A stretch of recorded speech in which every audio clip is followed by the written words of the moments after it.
Welcome to Genesis Global Radio, the origin of information. And now here's your host, Christine Larkin.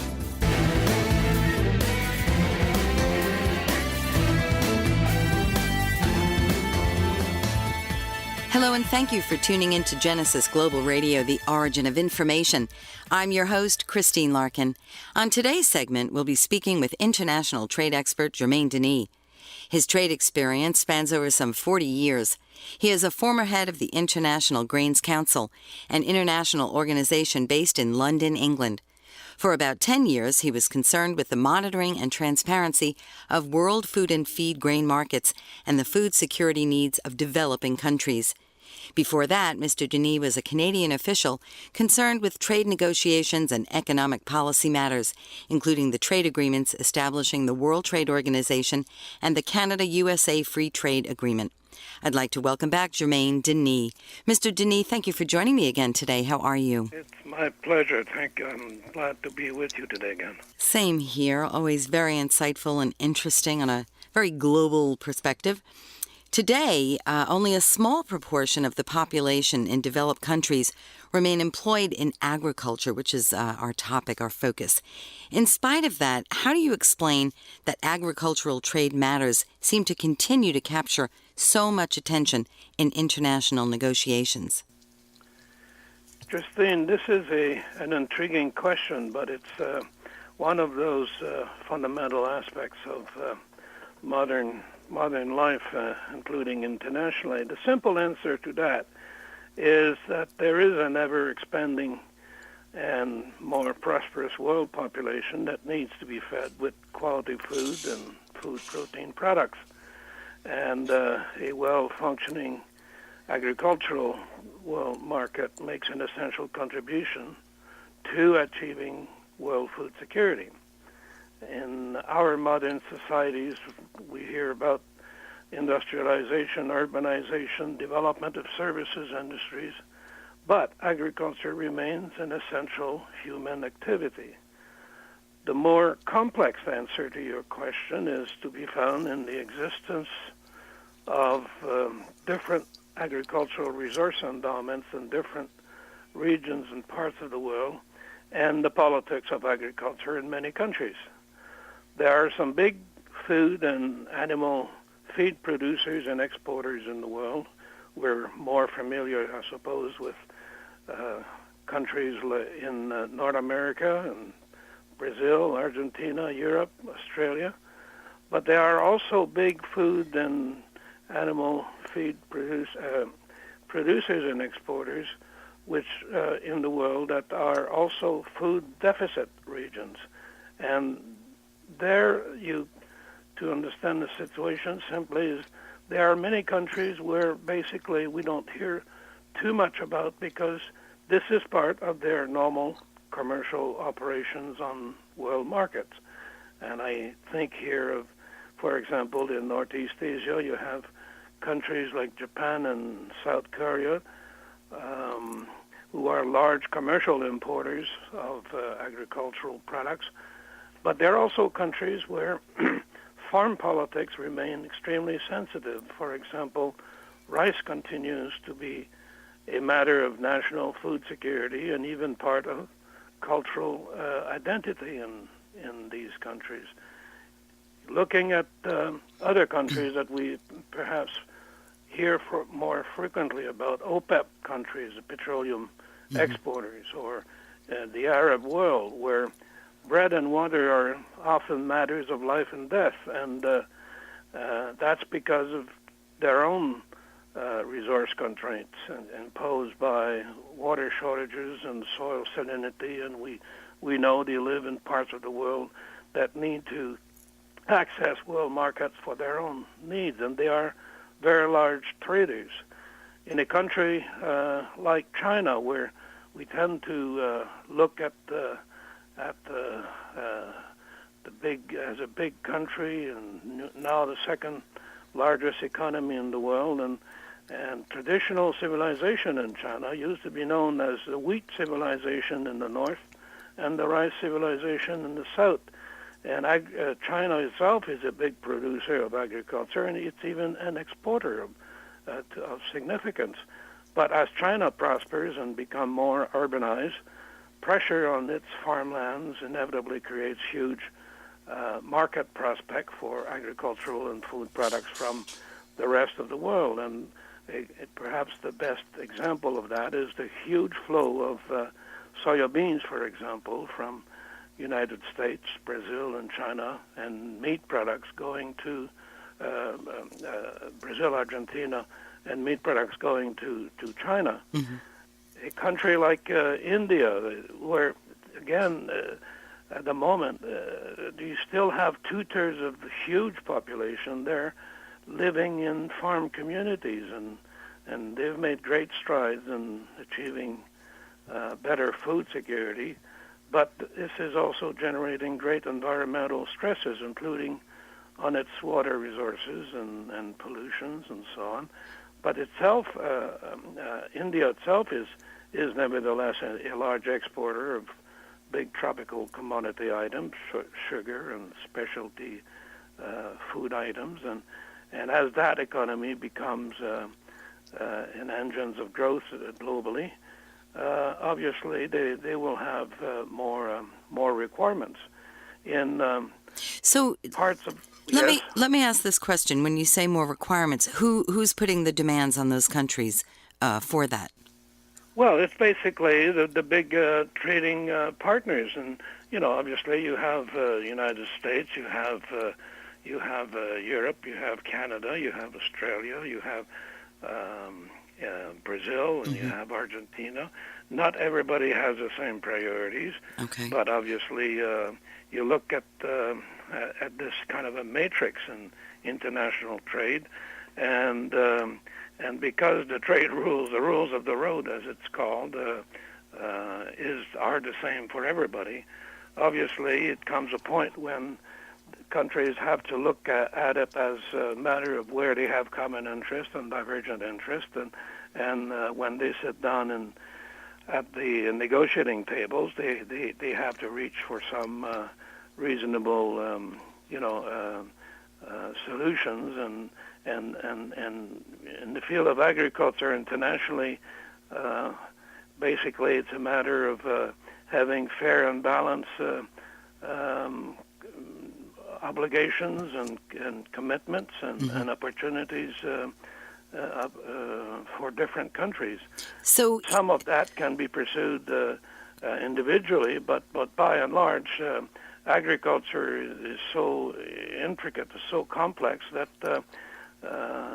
the experience has shown, recent history at least, has shown that it's difficult to reach solutions to these in that area simply through bilateral negotiations. That's why normally you have to have big trade negotiations like in the WTO, which has now which includes agriculture, a central thrust of the system now. Right.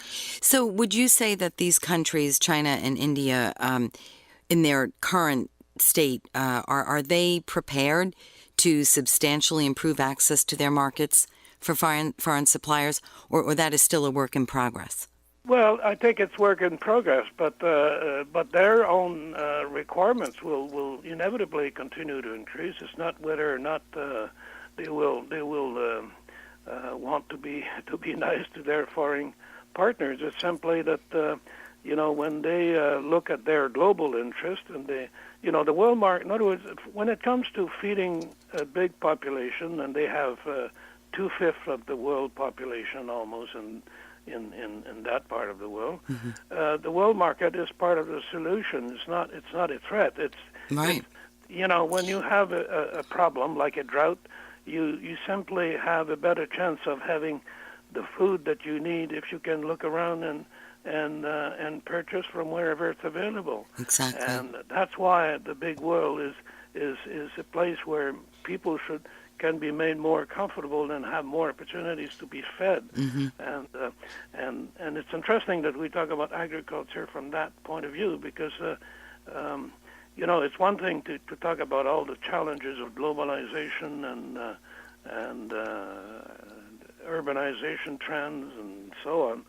But the point is, the world population needs to be fed, and some of that will come from domestic sources, and we all know in parts like sub-Saharan Africa, the kind of a big challenges there to help them do better.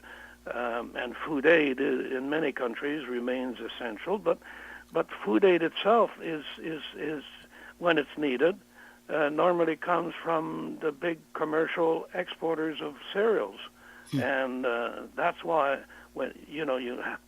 if you have a better functioning global system, and that means basically, Europe and North America and China and India and Brazil, and Japan being in the same table, they can improve the lot for the rest of the world. But this is hugely complex.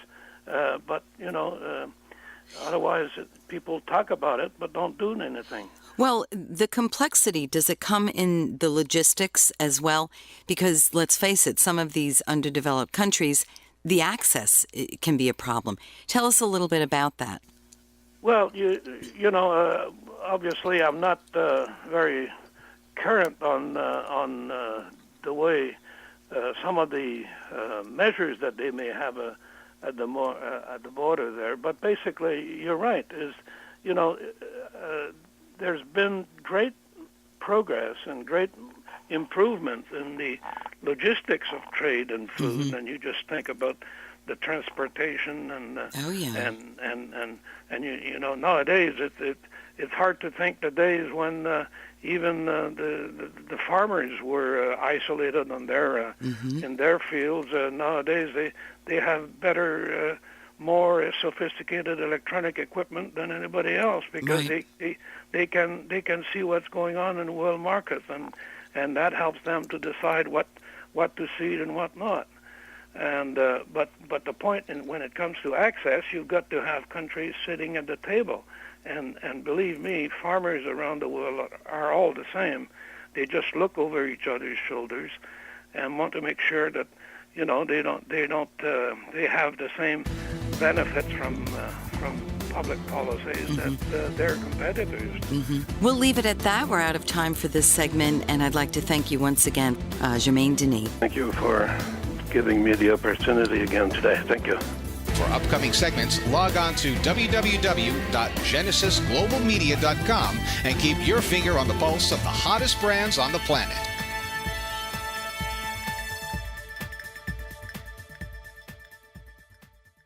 Welcome and thank you for listening to Genesis Global Media Talk Radio. Genesis Global Media is an advertising agency and so much more. We put you on the map. That's right, Genesis Global Media is a branding machine. If you have a story to tell, we get the word out there. Radio shows nationally, television shows nationally, print, internet, search engine optimization, social media, you name it, we do it all. Our in-house staff provides you with everything you need from concept to finished product. Our state-of-the-art 10,000 square foot video production facility is out of this world. During these tough economic times, most ad agencies have closed their doors. Our doors just keep opening with 10 new clients coming on board weekly. Stop on by our website at www.genesisglobalmedia.com or call us at 631-419-7344. If you have a business, a product, or need to get messaging out there to millions of people, we're your solution. Stop on by our website at genesisglobalmedia.com or call us at 631-419-7344.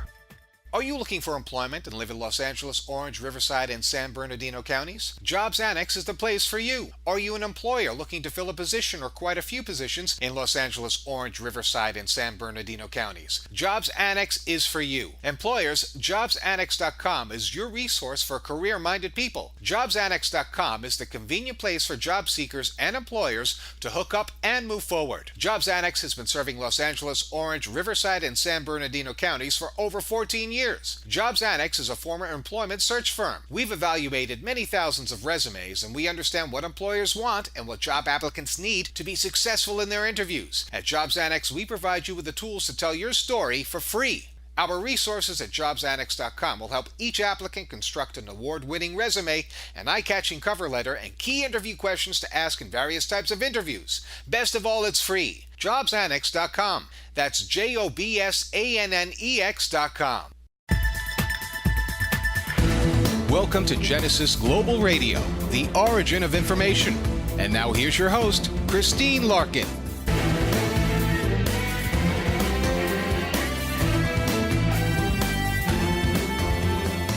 Hello, and thank you for tuning in to Genesis Global Radio, the origin of information.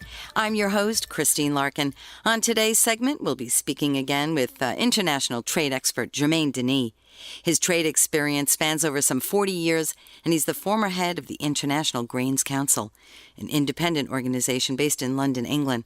For about 10 years, he was concerned with the monitoring and transparency of world food and feed grain markets and the food security needs of developing countries. Before that, Mr. Denis was a Canadian official concerned with trade negotiations and economic policy matters, including the trade agreements establishing the World Trade Organization and the Canada-USA Free Trade Agreement. I'd like to welcome back Germain Denis. It's always my pleasure, Mr. Denis. Thank you for joining me again today. Hello, Christine. Glad to be with you. So today we're going to talk a little bit more about trade. Is it not true that trade agreements are concerned primarily with customs duties imposed at the border? So why then are free trade negotiations often so complicated and difficult undertakings? Well, that's, again, it can be a simple and complex answer, but to understand the relationship between trade and domestic policies, essentially a good place to start is to look at the context of macroeconomic policies, basically the kind of things that ministries of treasuries and ministries of finance around the world and the G20 talk about. In effect, trade performance of any country is usually an integral part of discussions about economic growth and ways to respond to challenges of globalization. And indeed, when trade deficits become too large and threaten to become unsustainable over time, improving international competitiveness of economies is an essential requisite for success in the world market. And success starts there, but it's not enough. Most modern economies have been going through structural adjustments over time. I recall back in the last few decades, adjustment pressures were in more traditional industrial sectors. They were targeting so-called the Asian tigers, and it's gone way beyond that. And then you had the energy crisis in the 70s that put pressures for adjustment. And but the point here is that economic adjustment is part of the process. It's part of growth. It's part of economic policies to benefit from the opportunities. And I personally regard the challenges posed by the greening of the economy that we hear about, whether it's the United States or in the international economy. It's part of the same gradual adjustment process. It's a direction. It's not a final point of destination, and inevitably it's gradual. Some economists have argued, and I'm getting to your point here, is that trade negotiations could be dispensed with if countries simply decided to seek the benefits of free trade by dismantling their own trade barriers. This is kind of a traditional 101 economics, and it's part of class book economics, economic theory. But in the real world, this does not deliver access to world markets for countries concerned. And the politics of trade is that governments often need international negotiations not only to get that better access to their export markets, but to have a better framework to help resist protectionist pressures at home.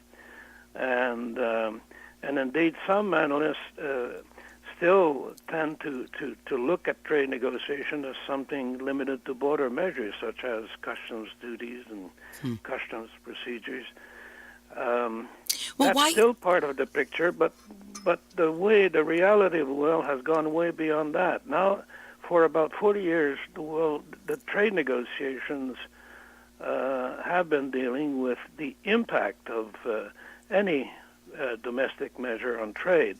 The border measure may be what focuses the attention, but basically you've got all kinds of rules dealing with matters like intellectual property, subsidies, product standards, inventions, government procurement, services, investment, and so on. And that's where the complexity arises. Right, because they all have their own laws, right?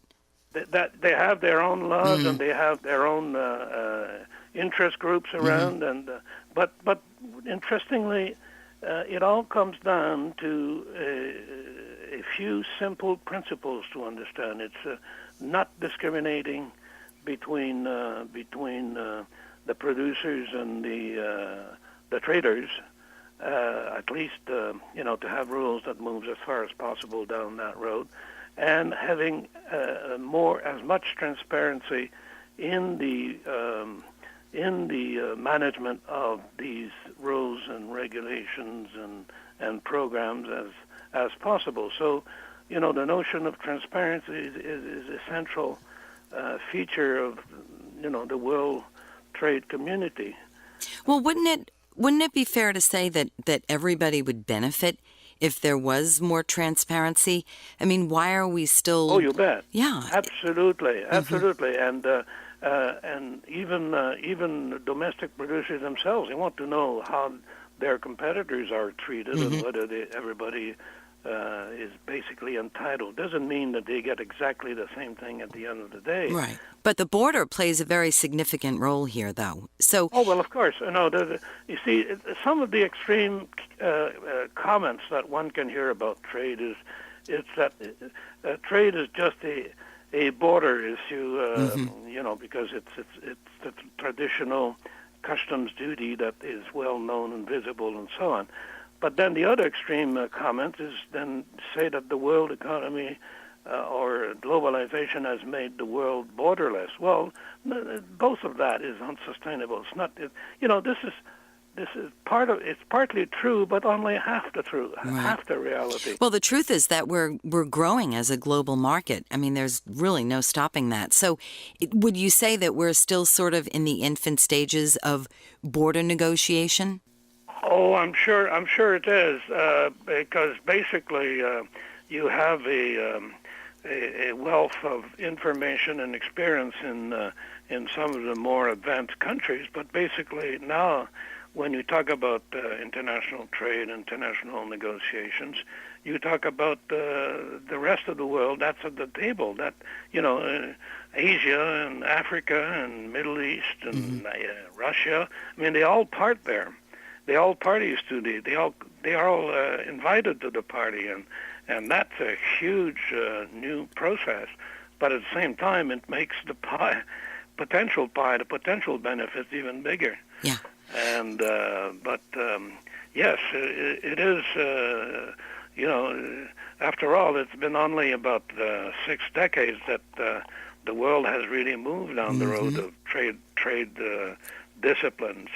And the world has changed, and with all the changes in geopolitical context and so on, this will create new challenges. Right. I'm sure the new it. generation will be ingenious enough to find different solutions. Right. But I think it all comes down to the same principles. You don't want discrimination, or at least as little as possible internationally, both for the trade benefits and also because it makes sense. This is, in a big world where you have big countries and, have strategic factors and so on, you don't begin by generating or creating friends by discriminating. That's right. And it's a political agenda. Well, it's also political. That's correct. I mean, but at the same time, a real challenge of trade negotiators is to try to understand that environment, but then being able to zero in on the hard nuts, the nuts and bolts. That makes trade moving and improves a lot for traders and producers and consumers around the world. It's fascinating. But You've mentioned the Asia-Pacific region. This has become a central preoccupation on the economic and foreign policy agenda of many countries. How do you see bilateral free trade agreements and more global trade talks fitting on that agenda? well, frankly, it depends on the judgment, and there I may not be close enough to the day-to-day realities.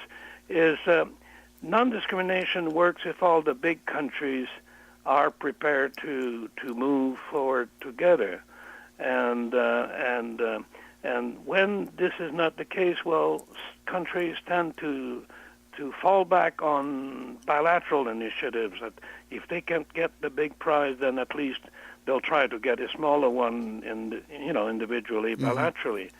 But then, that's helpful to obtain, to have free trade agreements.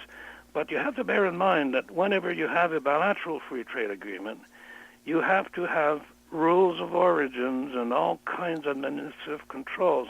And at the end of the day, the industries that are making their own living in world markets, they want less rather than more kinds of administrative impediments. And by going down the bilateral route, you may get the visible improvement of the lower tariff, but then you kind of you create more administrative impediments that creates problems for the supply chain, the global supply chain. And I guess that takes us to a different matter. But the big challenge, I could not really give you a full answer to your question without knowing more about the attitudes of India and China. But basically, they're becoming more prosperous, largely and partly, and because the world market has been helping them in meeting, in improving the living conditions in their countries. But obviously, this is, I could not say whether or not this is achievable. But I think they have to be invited with a large, ambitious agenda, looking at the longer term. We'll leave it at that. We're out of time. It goes so fast. Such a fascinating topic, trade. Thank you, Mr. Denis, so much again for sharing with us today. Well, Christine, it's been my great pleasure. For upcoming segments, log on to www.genesisglobalmedia.com and keep your finger on the pulse of the hottest brands on the planet.